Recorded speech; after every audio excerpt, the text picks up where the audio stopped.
اعوذ باللہ من الشیطان الرجیم بسم اللہ الرحمن الرحیم قد نعلم انہ لیحزنک الذی یقولون فإنہم لا یکذبونک وَلَكِنَّ الظَّالِمِينَ بِآيَاتِ اللَّهِ يَجْحَدُونَ۔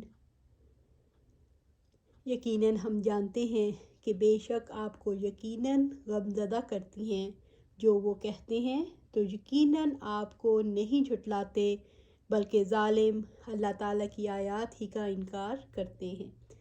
سورۃ الانعام آیت 33۔ اس آیت کا شان نزول دیکھتے ہیں۔ علی رضی اللہ تعالیٰ عنہ سے روایت ہے کہ ابو جہل نے رسول اللہ صلی اللہ علیہ وآلہ وسلم سے کہا، ہم آپ کی تکذیب نہیں کرتے بلکہ اس چیز کی تکذیب کرتے ہیں جو آپ لے کر آئے ہیں۔ اس پر اللہ تعالیٰ نے یہ آیت نازل فرمائی، یہ ظالم آپ کو جھوٹا نہیں کہتے لیکن یہ عالم اللہ تعالیٰ کی آیات کا انکار کرتے ہیں۔ قَدْ نَعْلَمُ إِنَّهُ لِيَحْزُنُكَ الَّذِي يَقُولُونَ، یقیناً ہم جانتے ہیں کہ بے شک آپ کو یقیناً غمزدہ کرتی ہیں جو وہ کہتے ہیں۔ اللہ تعالیٰ نے اپنے نبی صلی اللہ علیہ وآلہ وسلم سے فرمایا کہ آپ صلی اللہ علیہ وآلہ وسلم کو جھٹلانے والے آپ کے بارے میں جو کچھ کہتے ہیں اس سے آپ صلی اللہ علیہ وآلہ وسلم کو تکلیف ہوتی ہے۔ آپ صلی اللہ علیہ وآلہ وسلم صبر کریں تاکہ آپ صلی اللہ علیہ وآلہ وسلم کا مقام بلند ہو۔ نبی صلی اللہ علیہ وآلہ وسلم کی بعثت سے پہلے آپ صلی اللہ علیہ وآلہ وسلم کو امین کہا کرتے تھے۔ رب العزت نے فرمایا، أَفَمَنْ زُيِّنَ لَهُ سُوءُ عَمَلِهِ فَرَآهُ حَسَنًا فَإِنَّ اللَّهَ يُضِلُّ مَن يَشَاءُ وَيَهْدِي مَن يَشَاءُ وَلَا تَذْهَبْ نَفْسُكَ عَلَيْهِمْ حَسَرَاتٍ إِنَّ اللَّهَ عَلِيمٌ بِمَا يَصْنَعُونَ۔ تو کیا وہ شخص جس کے لیے اس کا برا عمل خوشنما بنا دیا گیا ہو پھر وہ اسے اچھا سمجھ رہا ہو؟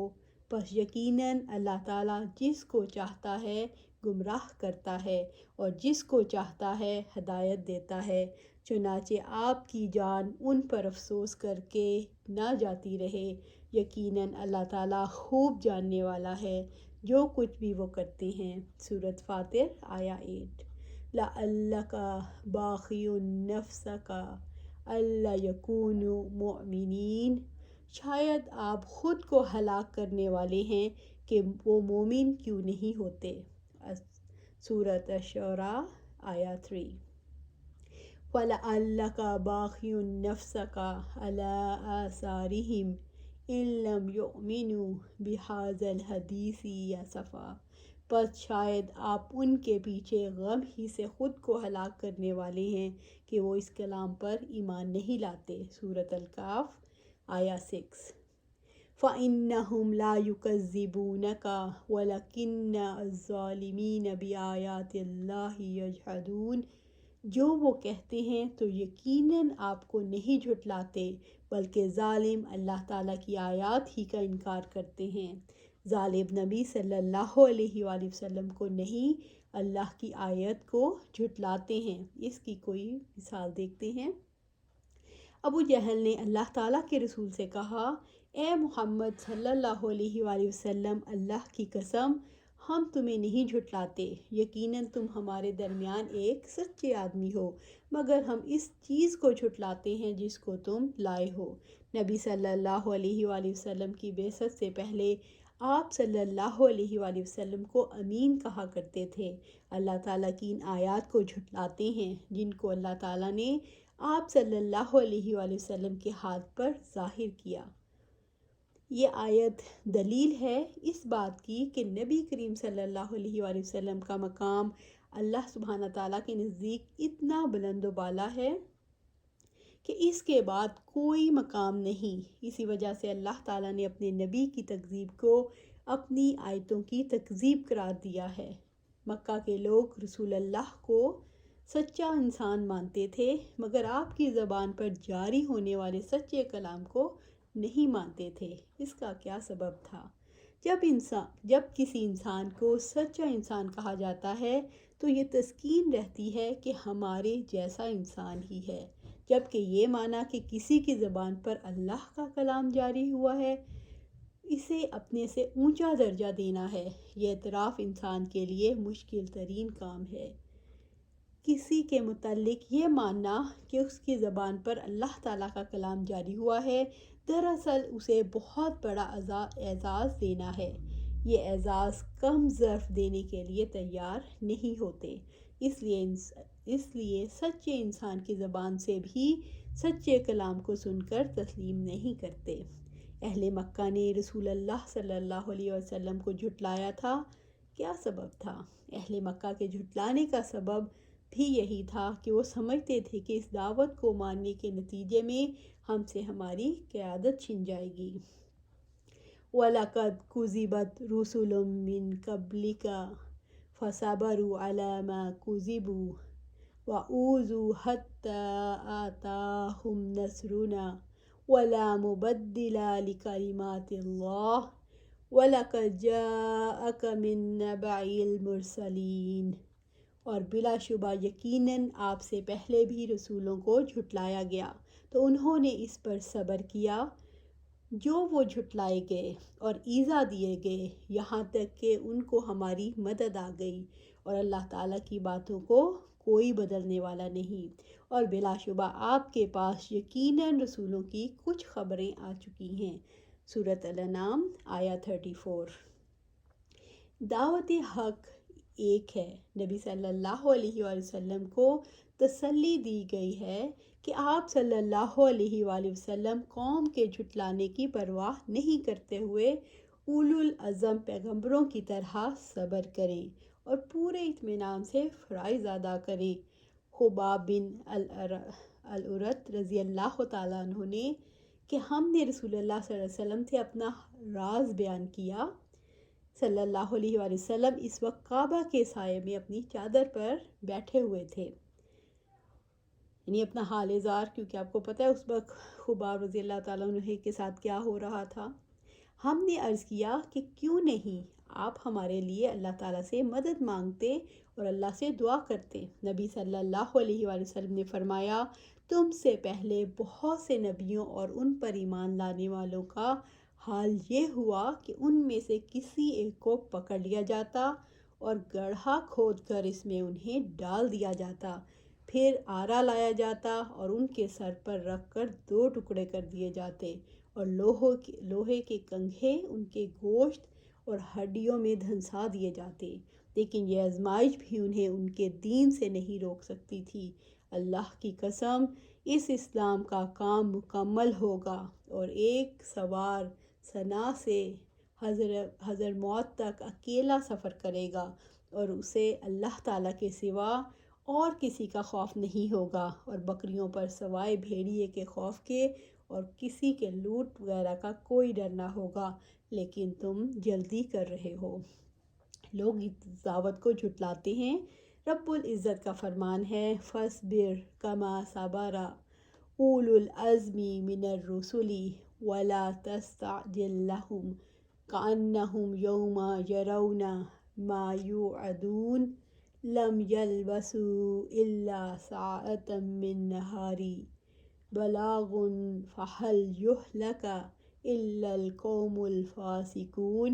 چنانچہ آپ صبر کریں جیسے پختہ ارادے والے رسولوں نے صبر کیا، اور ان کے لیے تم جلدی کا مطالبہ نہ کرو۔ جس دن یہ لوگ وہ عذاب دیکھ لیں گے جس کا ان سے وعدہ کیا جا رہا ہے، تو گویا کہ وہ دن کی ایک گھڑی سے زیادہ دنیا میں نہیں رہے۔ پیغام پہنچا دینا ہے، چنانچہ نافرمان لوگوں کے سوا کوئی ہلاک نہیں کیا جائے گا۔ سورۃ الاحقاف آیت 35۔ حق کی دعوت دینے والوں کو ہمیشہ اذیتیں دی جاتی رہی ہیں، واصبر علی ما یقولون واہجرہم ہجرا جمیلا، اور جو کچھ لوگ کہتے ہیں اس پر صبر کرو اور انہیں چھوڑ دو، اچھے طریقے سے چھوڑنا۔ سورۃ مزمل آیا 10۔ وَأُوذُوا حَتَّىٰ أَتَاهُمْ نَصْرُنَا، اور ایذا دیے گئے یہاں تک کہ ان کو ہماری مدد آ گئی، یعنی جیسے رسولوں کو ایذا دی گئی اور انہوں نے صبر کیا تو ہماری مدد آ گئی، اس طرح آپ صلی اللہ علیہ وآلہ وسلم بھی ایذاؤں پر صبر کریں، ہماری مدد آئے گی۔ لوگوں کو جھٹلانے اور اذیت دینے پر داعیوں کو صبر کرنا پڑتا ہے۔ لا الہ الا اللہ کہتے ہیں جو مشکلاتیں کل کے داعیوں کو پیش آئیں۔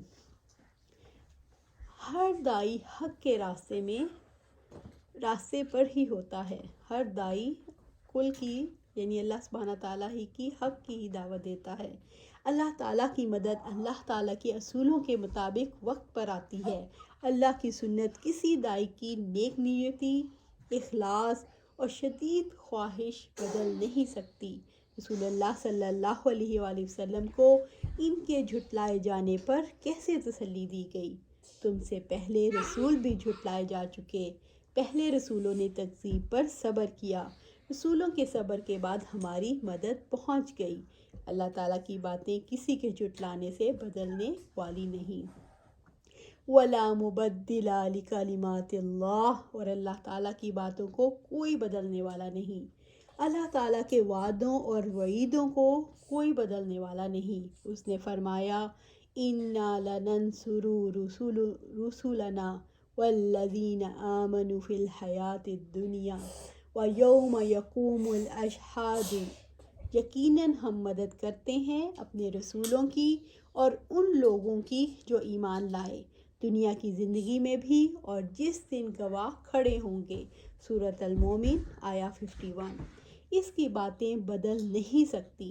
کتب اللہ لا اغلبن انا ورسلی ان اللہ قوی عزیز، اللہ تعالیٰ نے لکھ دیا ہے کہ میں اور میرے رسول ضرور غالب رہیں گے، اللہ تعالیٰ یقیناً بڑی قوت والا ہے، سب پر غالب ہے۔ سورۃ المجادلہ آیا 21۔ وَلَقَدْ جَاءَكَ مِن نَّبَإِ الْمُرْسَلِينَ، اور بلا شبہ آپ کے پاس یقیناً رسولوں کی کچھ خبریں آ چکی ہیں۔ انبیاء و مرسلین کی خبروں سے آپ صلی اللہ علیہ وآلہ وسلم کے دل کو اطمینان ملے گا اور قوت حاصل ہوگی۔